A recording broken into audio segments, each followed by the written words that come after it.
Hi, I'm Jillian Tinkell. This is my Module 16 for EDL 854 Educational Finance, the case study of the Missing Booster Club funds. So we have a problem that money is missing from the parent-teacher organization money bag that went missing after one of their home basketball games from the tickets being sold for the game. So our problem is we're in a rural school. And here's some things that we know about the case. Our principal can't find the money after the game is over and the money's been collected. There's an inconsistency of money collection at each game. So there's no true follow-through on how protocols need to happen. Mr. Stevens is the principal here at Warren Middle School, and he has confidence and a good relationship with a parent volunteer, Mrs. Bowman, who was responsible for taking the money and dispersing the tickets. There was a notation in the book that there were a few tickets that were ripped and torn and they were disposed of. So we need to figure out where they were disposed of and how many tickets. So what do we need to know? We need to know where the torn tickets at. If they're in the trash can, can we go get them and account for that those tickets in the sales? What money is still in the bag? Are there any cameras by the ticket counter, or were there any counter tickets that would have seen the money being counted before it was given to Mrs. Bowman and before the ticket sales, and after? So we can see if Mrs. Bowman's not the guilty party, but someone who may have counted the money before it was even given to her. Can we call Mrs. Bowman back for questioning if she's still in the building? Call her back in, see if we can get to the bottom of it, or see if she's willing to come back up to the school. And there was a $50 bill that someone paid with, so we need to make sure that could there have been change made with that bill? Where did it go? Because that's the money that's missing. And we need to know if Mrs. Bowman was the only one working the whole game, or if she had other parent volunteers who helped her out, or she may have stepped away, gone to the restroom, and someone else covered for her. So we need to cover all of those bases before we can figure out the true root of the problem. So my plan of action is, first and foremost, we need to follow protocol. We need to call in the superintendent and investigate what has happened. We know there's money missing. We need to call the police because this is a legal issue that we're dealing with if someone actually has stolen money. We need to investigate it. Like I said, go back and look at the cameras. We need to go back and see if Mrs. Bowman was actually the only one there taking the tickets. We need to see if the money was counted before it was given to Mrs. Bowman and how much money was in there, where it was noted, who counted the money, how many times it was counted, and if there was a witness counting the money before the game and after the game. We also need to look in the handbook to make sure that we followed protocol with all of our volunteers. Were they trained properly? Did they get the volunteer handbook for our school district? We need to arrange a meeting, and we need to call all the people in. We need to call Mr. Warren, the principal, Mrs. Bowman, the volunteer, a police officer, superintendent, to make sure we're covering all of our bases. We need to outline what exactly happened, if the money was counted before, who counted it, and how much money was there. We need to see how many tickets were sold and how many tickets we have left. We also need to see if we can find the torn tickets so we can account for those. We also need to take a statement from Mrs. Bowman. She could be completely innocent in this matter, and money could have gone missing before or after she took possession of the money. Follow through with protocol is important. So we need to make sure we're following all of our actions. If, in fact, Mrs. Bowman's guilty or we do find the guilty party, that legal action is taken. If there's no proof of who took the money or where it went missing, we need to make sure that a protocol is put into place and it is followed to a T.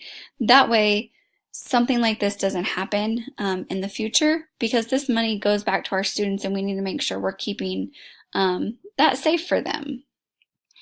We need to plan for success in everything we do in a school, whether it be our academics, our sports, and being on top of our volunteers. So we need to make sure that we're picking honest and true people of integrity who are here for the kids and will do what's right.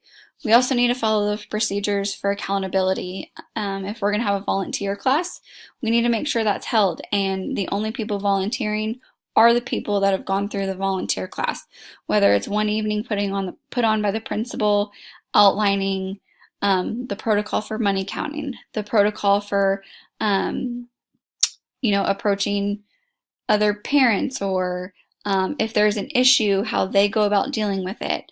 All of those things need to be happening before a volunteer is put into place, so if something were to arise, they know how to handle it. We also need an action plan for counting money. Sports are huge in schools, and that brings in a lot of money in our community and from the outside community coming in as the visiting team. And so we need to make sure the money is counted before, once or twice, and each person signs off on the money that they've counted it. Then the person who's receiving the money, or the volunteer, needs to count it to make sure all three numbers match and it's not missing somewhere in between.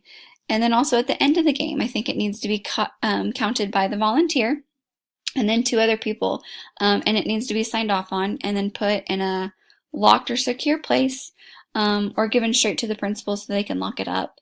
These need to be put into place that ensures success for everybody, and issues like this won't arise in the school. So what are my thoughts, my feelings, my values on this whole case study? So I want to know, why was the protocol not followed to begin with, if there was one? I know in smaller communities you trust everybody, but sometimes trust is broken in hard situations, and that's something we need to keep in mind. Should the superintendent be more involved with legal actions? Absolutely.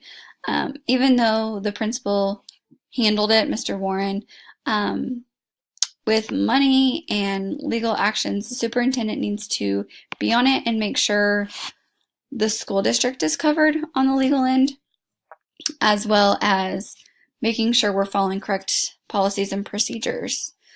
And I want to know if there was a volunteer training or handbook, like I mentioned before. If there was, did Mrs. Bowman take it? And if she did, then, maybe something else happened that we're not sure of. So we need to make sure that we're covering all of our bases before we find the guilty party. My feelings on it are a little different. Frustrated, sad, and hopeful. I'm frustrated that money went missing. That makes me lose trust in our volunteers and people who are willing to work in our school, as well as there was no protocol enforced. And I think this action could have been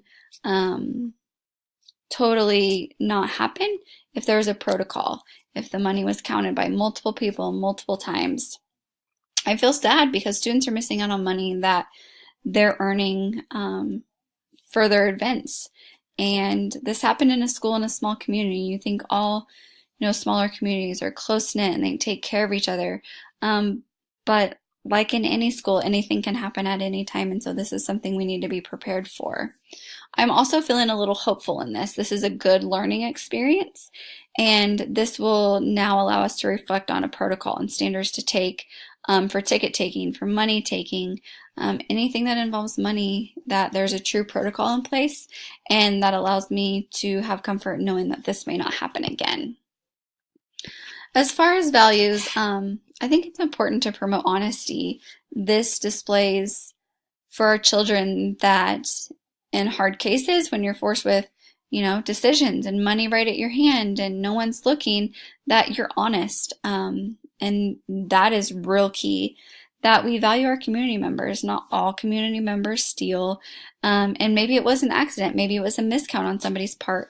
But we need to make sure as a school that we're truly valuing our community members and know that, we couldn't do some of the stuff without them. We don't have to pay them, and that's huge in schools and school budgets. I think it's also important that we value a volunteer class and training, whether the principal puts it on or superintendent for the whole district. But I think it's important that we use those type of resources and value them. They could be a huge tool in success and allowing for situations just as this to not happen. I do have some unanswered questions.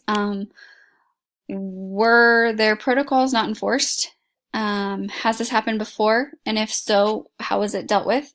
And why wasn't their protocols put in place? How can this be prevented in our future? This easily happened at a home basketball game. So how can we make sure we're following all of our procedures to ensure that money won't go missing again and it goes right back into our student body? I also think that there should be one more person required for taking money at events. That way, if one person needs to step away and use the restroom, or one person needs to get a drink, or something like that, that it's always, the money's always accounted for and safe in the hands of our volunteers who help with our school events. So I think that's important that not one person is responsible for all the money at one time. This was a great case study to learn from. Definitely being in the educational administration position, this is probably going to happen. This might happen to me, and knowing that I am so passionate about protocols and following them, that this is something I'm really going to look at and make sure we have this in place so I'm not faced with something like this. So thank you all for listening to my case study, and I hope you well in this class. Thanks.